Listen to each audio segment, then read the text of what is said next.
The pounding came again.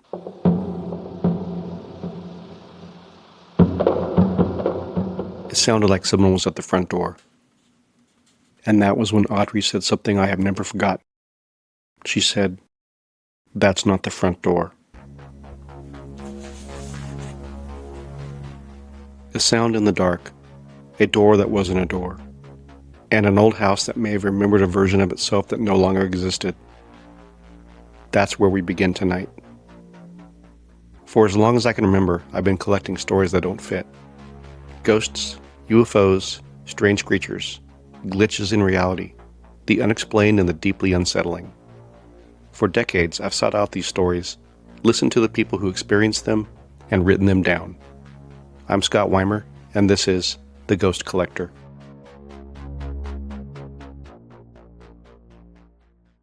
The following is Mike's story. This happened around 1993 when my friend Chris and I decided we wanted to go to Seattle. We were both really into music, especially the grunge bands that were coming out of there at the time, and Seattle felt like the center of the universe. At least it did to us. We were young, we were music fans, and we wanted to see it for ourselves. So we bought plane tickets and booked a hotel. Then a mutual friend of ours told us she knew a girl living in Seattle, and her name was Audrey. Audrey was originally from our hometown, and I kind of knew who she was, even though I didn't know her personally. Her parents owned a small fast food franchise, and every once in a while she would use the place after hours to put on punk rock shows on Friday nights. For our boring little town, that was a pretty cool scene. So I knew of her, I knew her name, I'd probably seen her around, but I didn't really know her. Looking back on it now, it seems strange, but through our mutual friend, Audrey offered to let Chris and me stay with her for a while when we were in Seattle. We had already booked a hotel, but we were in our early 20s, and staying with someone who actually lived there sounded a lot more interesting than staying in some generic room near the airport. So we said yes. We flew in, rented a car, and drove north on I-5 into the city. Audrey lived in an old Victorian house off of I-5 in a somewhat run-down neighborhood. It was one of those big older homes that had been split into several apartments, 4 or 5 units maybe. It still had that old house feeling to it, but it had been chopped up and rearranged over the years. You could tell it had once been one kind of place and had slowly become another. When we got there, Audrey welcomed us in like it was no big deal. She had a roommate, another girl whose name I don't remember now. They were both a little rough around the edges, but not in a bad way. They seemed very much part of the scene we'd come to see. Their apartment was kind of dirty and chaotic, but it felt real. Posters, music, clutter, ashtrays, whatever.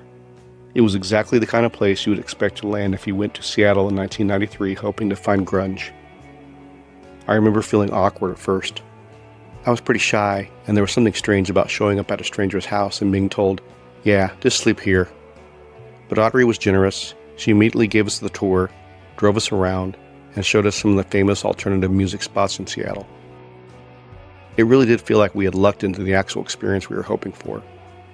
Audrey and her roommate were also involved with bands.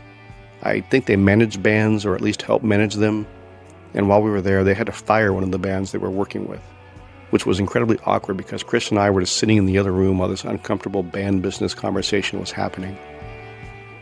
The funny thing was, I'd actually heard of the band.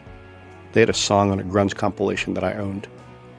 So there we were, 2 guys from out of town, staying in this old Seattle Victorian with 2 girls we barely knew, while they fired a band I recognized from a CD. It was weird, but it was also exactly the kind of weird we'd come for. The next night they took us to a music club called Moe's. We saw Keeldozer and the Lunatics, and the show was great. It was loud and sweaty, strange, perfect for that trip.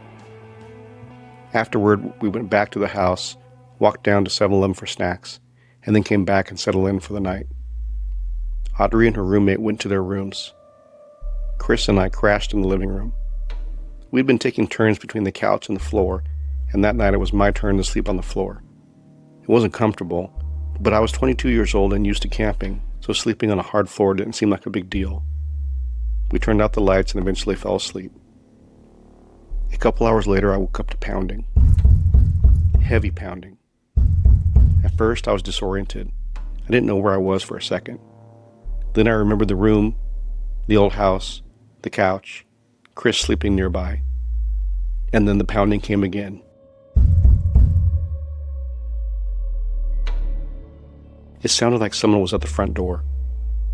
Not knocking politely, not tapping, but pounding.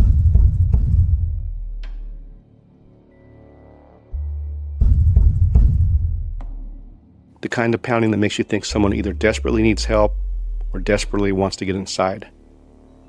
I lay there in the dark, completely still. I didn't know the house. I didn't know the neighborhood. I didn't know who might show up at Audrey's door in the middle of the night. And I definitely didn't want to be the person who got up and answered it. So I did what people sometimes do when they're scared and don't know what to do. I pretended to be asleep. The pounding continued.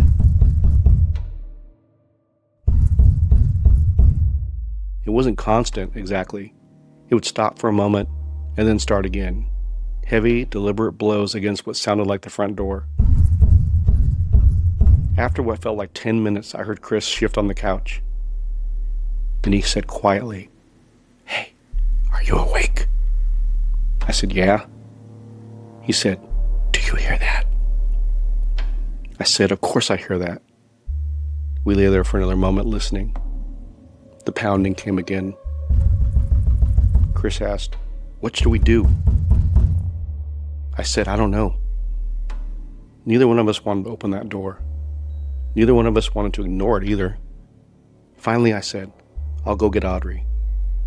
So I got up and went to her bedroom door. I knocked quietly at first, then a little harder. She had been asleep, really asleep, and it took a moment before she came to the door. I whispered something like, "There's someone pounding on the front door." She stood there, half awake, listening. The pounding came again. And that's when Audrey said something I've never forgotten. She said, "That's not the front door." I looked back toward the living room. It sounded exactly like the front door. She stepped out of her room and walked into the main room with us. I remember her standing there in the middle of the apartment listening. I was nearby, and Chris had leaned up on the couch, looking half asleep and completely confused. And the pounding continued. Audrey listened for another few seconds. Then she said very quietly, "That's not the front door. It never is." That was not what I wanted to hear. Then she told us the story. The house had not always been apartments. It had once been a single old Victorian home, and over the years it had been divided up. Walls had been added, doorways had been sealed, hallways had been cut off. Parts of the original layout no longer existed in any useful way. According to Audrey, the pounding came from an old part of the house, not the door that opened up onto the porch. It came from somewhere in the structure of the house that had been closed off or changed when the place was converted into apartments. An old hallway, maybe a former entrance, maybe a stairwell that no longer connected to anything. She said it happened sometimes, and when it did, it always sounded like someone pounding to be let in. Nobody moved. Nobody answered it. 3 of us just waited there in that dark living room, listening to something hammering away at a door that apparently wasn't there anymore. After a while, Audrey said, almost under her breath, "It stops when it figures out this isn't the door anymore."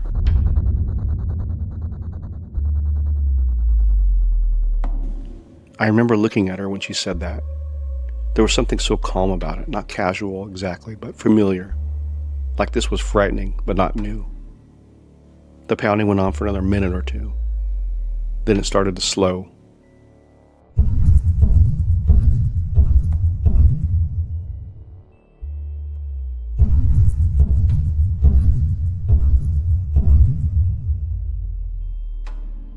And then it stopped. No footsteps walked away. No porch boards creaked. No voice called out. There was just silence. None of us really knew what to say after that. Audrey didn't want to make a big production out of it. Chris and I didn't know enough about the house to argue with her. Eventually, she went back to bed, and the 2 of us stayed in the living room whispering for a little while. I don't think either one of us slept much after that. The next morning I went out and looked at the front door. I expected something. Scuff marks, scratches, a dent, muddy footprints, anything. But there was nothing. No sign that anyone had been standing on the porch in the middle of the night. No mark on the door. No evidence that anyone had been there at all. Later, Audrey showed us the side of the building. Or maybe it was one of the interior walls. I can't remember the exact location now. But she pointed out a part of the old house that had been changed. She said, the old door used to be there. And that was the part I couldn't shake.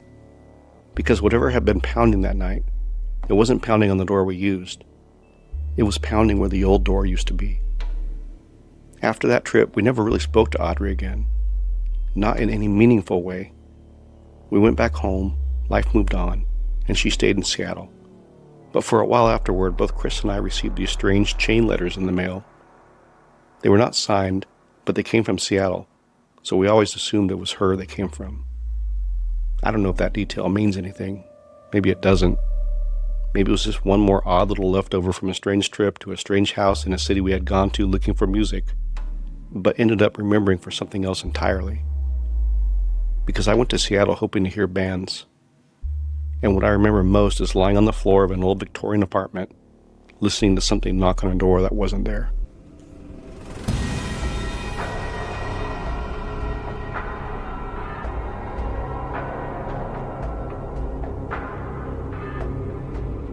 Thank you to Mike for sharing that Seattle story. That's one of those experiences that feels like it belongs to a place, to an old house, an old layout, an old door that somehow still mattered. But the next story belongs to a memory, and is part of a new recurring segment titled Lost Ghost Stories. Some ghost stories survive as complete accounts, names, dates, locations, witnesses, all the little details that help you place them in the real world. Others don't. Some stories come down to us in fragments, a few sentences, a single image, something remembered by the children or neighbors of the people who were actually there. The original tellers pass away. The old roads change. The landscape disappears. And all that's left is the part no one else could forget. This is one of those stories. And it's told by Brian. Years ago, before the new Maloney's Reservoir was built, and before that section of Highway 49 was improved, the Maines family was driving along the old road. It was in the 1970s, and it was either dusk or already dark, one of those hours when the landscape starts to lose its shape and the road ahead becomes little more than headlights, curves, and shadows. As they drove, someone in the car noticed something outside the windshield. A pair of eyes. Human eyes. Not a face, not a body, just two human eyes staring at them from outside the glass. And the strangest part was that the eyes stayed in the same place. The car was moving, the road was passing beneath them, the family was driving at speed along the old highway, but the eyes remained fixed just outside the windshield, looking in as if whatever they belonged to was moving with the car, staring, blinking, and they were menacing. That's the story, or at least what's left of it. The original tellers are gone now. The old road has changed. The reservoir came in. The details that might have explained where they were and what they did next, or how long those eyes stayed with them, are gone too. But that one image survived. A family driving down old Highway 49 in the dark, and two human eyes outside the windshield, keeping pace with the car.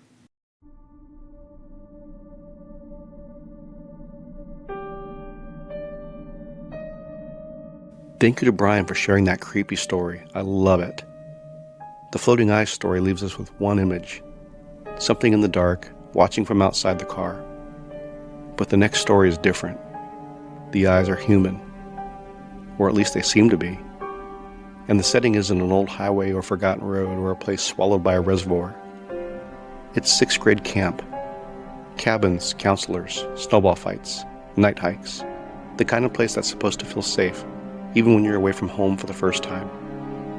But sometimes the person who makes you feel watched isn't hiding in the woods. Sometimes they're already part of that camp. The next story is about an older woman everyone called Grandma, and about one camper who started to wonder why she kept appearing wherever he was. This is Hank's story. When I was in 6th grade, I went to camp. It was school-sponsored, and I've been looking forward to it for a long time, even though it was just up in the foothills, not too far from home. It was my first time sleeping away from my family, aside from the occasional sleepover at my best friend's house across the street. I was nervous but excited.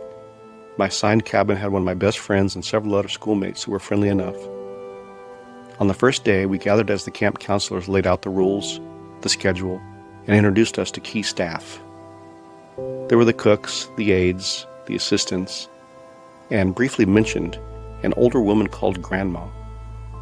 She was introduced as the camp's first aid person, though they didn't really say much about her.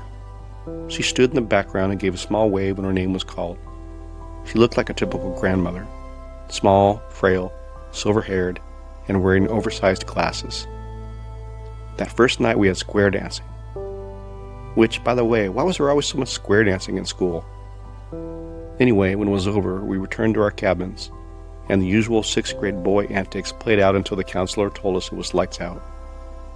The room eventually quieted, and I could hear the soft breathing and occasional snores of my classmates. I was at the far end of the cabin, and I had trouble sleeping.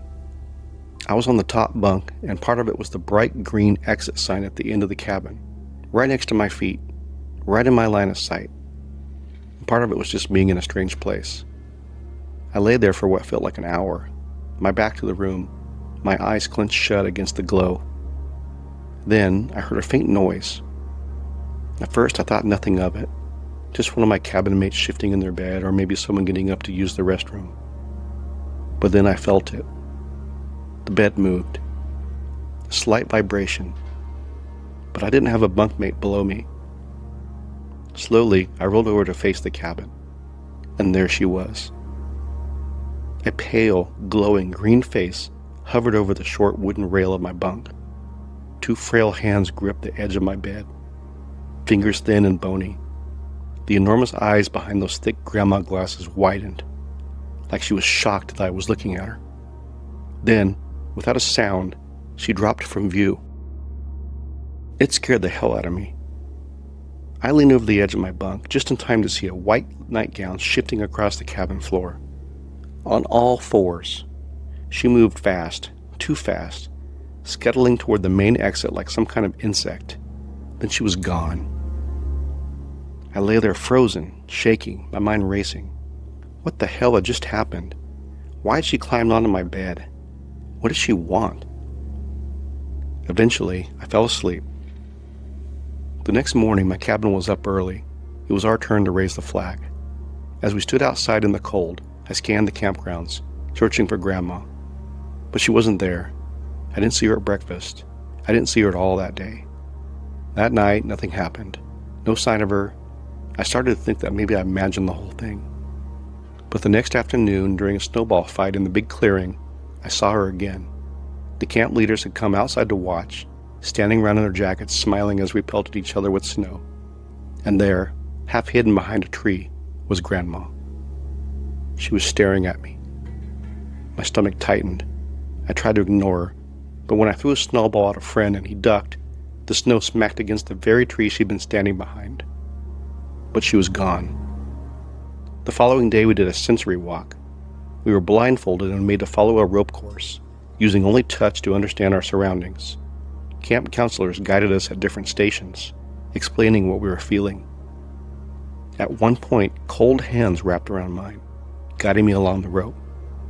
And I asked a question, but there was no answer.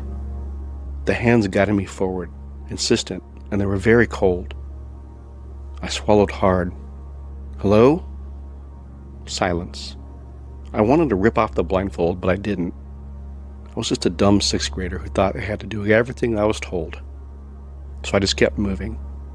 Eventually I reached the next station, where a different counselor took my hands, warm hands, and started talking to me again. When the exercise ended, we removed our blindfolds. I turned back, looking toward the previous station, but the path curved out of sight. I don't know if the cold hands were Grandma's, but I feel like it must have been. Why was she so weird?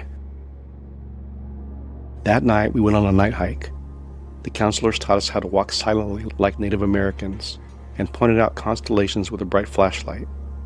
We scanned the woods, hoping to catch the glow of an animal's eyes. But as the counselor swept the flashlight along the trail behind us, back toward the way we'd come, there she was, Grandma. She was walking up the path toward us, just at the edge of the light. The counselor chuckled. "Oh, look, Grandma's joining us," a few campers murmured in response. One of the girls whispered, "Isn't Grandma dressed cute?" I squinted, trying to see her better in the dim light. She was wearing the same nightgown from before, but now she had a long coat draped over it, like she had just thrown it over her sleepwear. Her glasses caught in the light, flashing for a split second like an animal's eyes. She didn't say anything. She just stood there, half in the shadows, watching.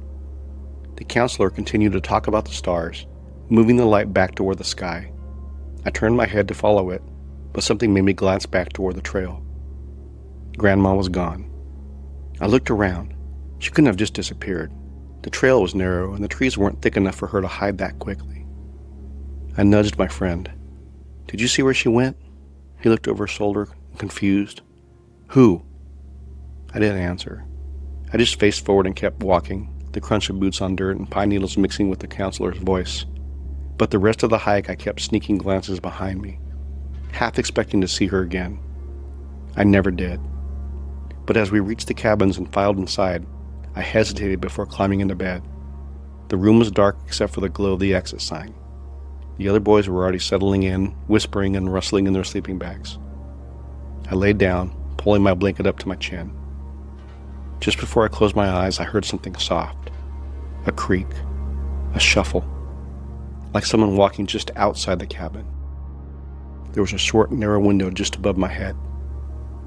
I held my breath and listened. Nothing. But as I finally drifted off to sleep, one last thought crept into my mind. Had Grandma ever actually spoken?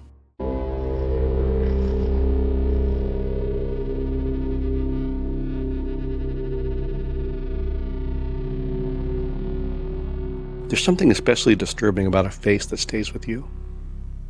In that last story, it was Grandma's face above the bunk bed, pale in the green glow of the exit sign, watching from behind those thick glasses, then dropping out of sight. But sometimes the face that stays with you isn't frightening in the usual way. Sometimes it's calm, sometimes it's kind, and sometimes that's what makes it impossible to forget. The next story comes from a firefighter and EMT responding to a house he had been to many times before. A routine medical call, a familiar patient, the kind of call where everyone thinks they know what they're walking into, until one brief moment makes them question what they actually saw. This is Ken's story. I was a firefighter EMT, and we had been to this house many times before. The patient was a frequent flyer, an older woman with chronic blood sugar issues. It was always the same routine. Get in, check vitals, administer some glucose, and transport her if needed. I wasn't expecting anything different this time. We pulled up just as the ambulance arrived. It was early in the morning. The house was dark, save for the flickering glow of a television casting long shadows across the cluttered living room. A single flashlight beam illuminated her, a pale form lying face up on the floor. I had talked to her many times before. I knew the routine. As I stepped closer, my eyes adjusted to the dim light, and that's when I saw it. Her head turned ever so slightly, her eyes locking onto mine, and then she smiled, a warm, knowing smile. It was brief but unmistakable. I felt an odd sense of relief, even reassurance wash over me. Then I turned away. A family member was talking, their voice distant, almost muffled, saying they had found her unresponsive. My partner, already squatting beside her, pressed 2 fingers to her neck and then placed a hand on her chest. "She's pulseless," he said. A pause, then quieter. "She's been gone a while." I looked back down at her face. The smile was gone. Her expression was slack, her eyes dull and unfocused. A deep sinking unease settled in my chest. I wanted to believe it was a trick of the light, that maybe my mind had filled in a comforting detail where there was none. But no matter how many times I rationalized it, I couldn't shake the certainty. For one brief moment before the truth set in, she had looked at me, and she had smiled.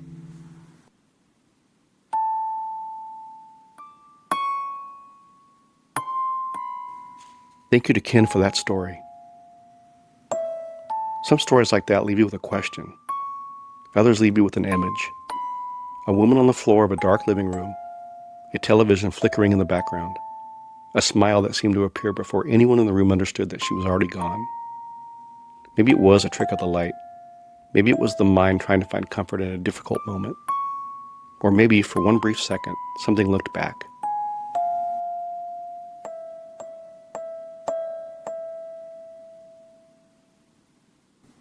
These are the stories people carry with them. Ghosts, UFOs, glitches in reality, strange encounters, moments where the world briefly stopped making sense. You can send your stories to Scott@theghostcollector.com. Thanks for listening to The Ghost Collector. I'm Scott Weimer, and if you've been carrying a story you can't explain, maybe it's time to let someone collect it.